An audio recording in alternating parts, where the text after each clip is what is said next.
Successful होने के इस सिलसिले में हम बात कर रहे हैं जिस स्किल की, वो है सेल्फ कॉन्फिडेंस। सेल्फ कॉन्फिडेंस का सिंपल सा मतलब होता है हमारा हमारे में कितना विश्वास है। अब हमें हमारे बारे में पता हो तब तो हम विश्वास करें, यानी इसके लिए हमें हमारी लिमिटेशंस, स्ट्रेंथ, वीकनेसेस, बाउंड्रीज, जिसकी बात मैंने थोड़ी सी पिछले वीडियो में की, उन्हीं को मैं थोड़ा सा यहाँ डिटेल में डिस्कस करूँगा। Realisation of your own boundaries, किस लेवल तक रिस्क लेना है, क्या रिस्क लेना है, कितना रिस्क लेना है, क्यों रिस्क लेना है, इस तरीके के how, why, what, when, where, ये क्वेश्चन सफल लोग दूसरों से पूछने की जगह अपने आप से ज़्यादा पूछते हैं और इसकी वजह से डेवलप होता है उनका सेल्फ कॉन्फिडेंस। सेल्फ कॉन्फिडेंस जब आपके अंदर डेवलप होता है तो आपके अंदर एक स्किल आती है कि यदि आपका लोग ज़बरदस्ती तारीफ़ कर रहे हो तो भी आप विचलित नहीं होते, तो भी आप डिसबैलेंस नहीं होते, और यदि आपका लोग बहुत ज़्यादा बैक बिचिंग कर रहे हो, लेग पुलिंग कर रहे हो, तो भी आप बहुत ज़्यादा इम्बैलेंस फील नहीं करते। ये दो चीज़ें जिस पे सफल लोग बहुत ज़्यादा काम करते हैं, सक्सेसफुल लोग काम करते हैं। और इसके अलावा एक और चीज़ है जिस पर सक्सेसफुल लोग काम करते हैं, that is open to change. हो सकता है कि बाकी लोगों को ये लगे कि भाई this is totally nonsense, but may be आप एट टाइम्स ये ऑब्ज़र्व करेंगे कि सक्सेसफुल लोग वैसी चीज़ें जो बाकी लोगों के लिए नॉनसेंस थी उसको सेंसफुल तरीके से करके या उस नॉनसेंस चीज़ को उठा करके सेंसफुल मैटर में कन्वर्ट करके अपनी एबिलिटीज़ के थ्रू प्रूफ कर देते हैं कि वो चीज़ नॉनसेंस नहीं थी।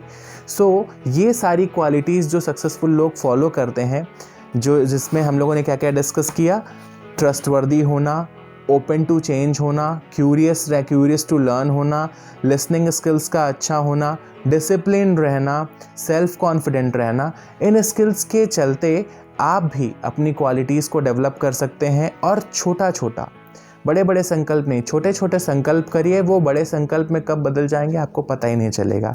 सिंपल एग्जांपल दे तो गुल्लक में जो हम पैसे जुटाते हैं, 1 रुपये, 2 रुपये, 10 रुपये डालते हैं, किसी दिन जब गुल्लक फोड़ते हैं तो एकाएक उसमें से 1000, 2000 रुपये निकलते हैं।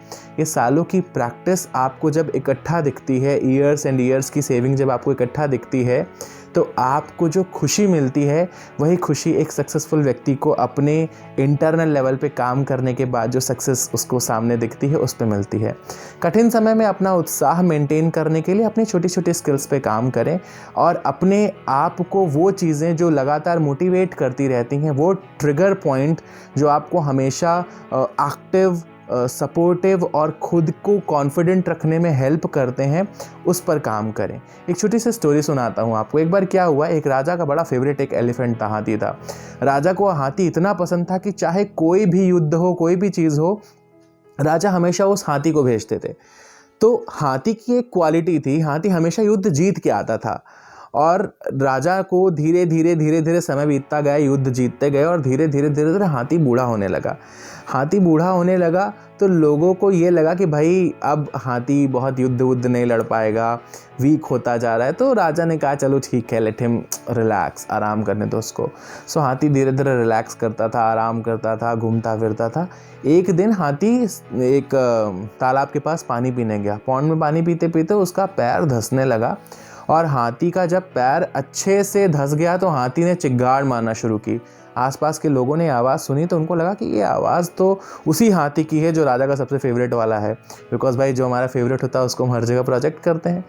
तो लोग वहाँ पे जब आए तो लोगों के थ्रू ये बात राजा तक पहुँची और राजा सहित पूरा का पूरा जो है पैलेस के लोग वहाँ इकट्ठा हो गए कि भाई हाथी को बाहर निकालना है। हाथी को बाहर निकालने का एफर्ट शुरू हुआ। जितना हाथी को बाहर निकालने की कोशिश की जाए उतना हाथी धंसता चला जाए, जितना बाहर निकाले उतना धंसता चला जाए। उस समय वहाँ से भगवान बुद्ध गुजर रहे थे।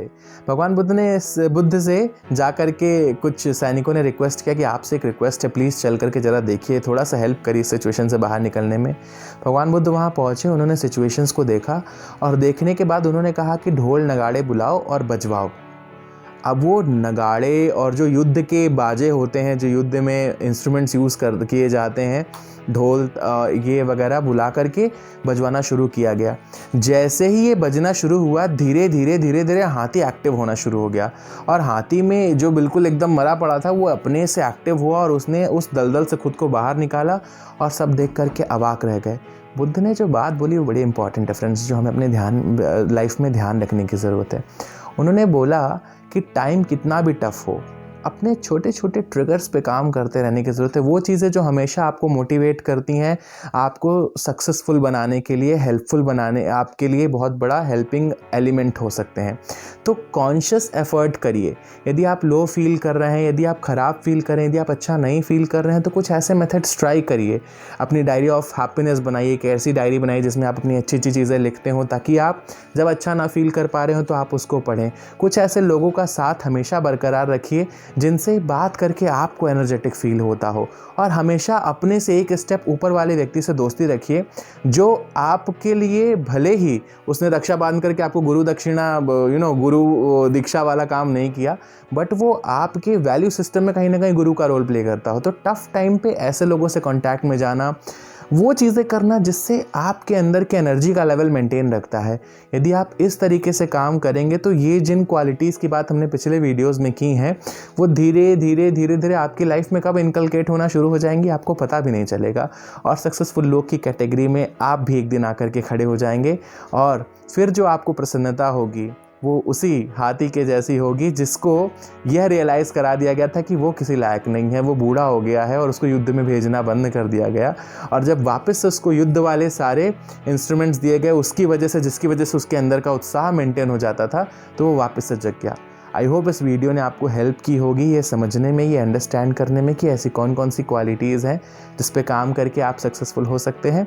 मैंने अपनी कोशिश की आप तक अपना मैसेज पहुंचाने की, आप बिल्कुल प्रयास करिए। और सबसे पहली चीज़ है, if you don't trust your self you can not trust any one else. Start trusting your self, start having trust in you and in your abilities. With this, thank you so much for watching. नमस्कार।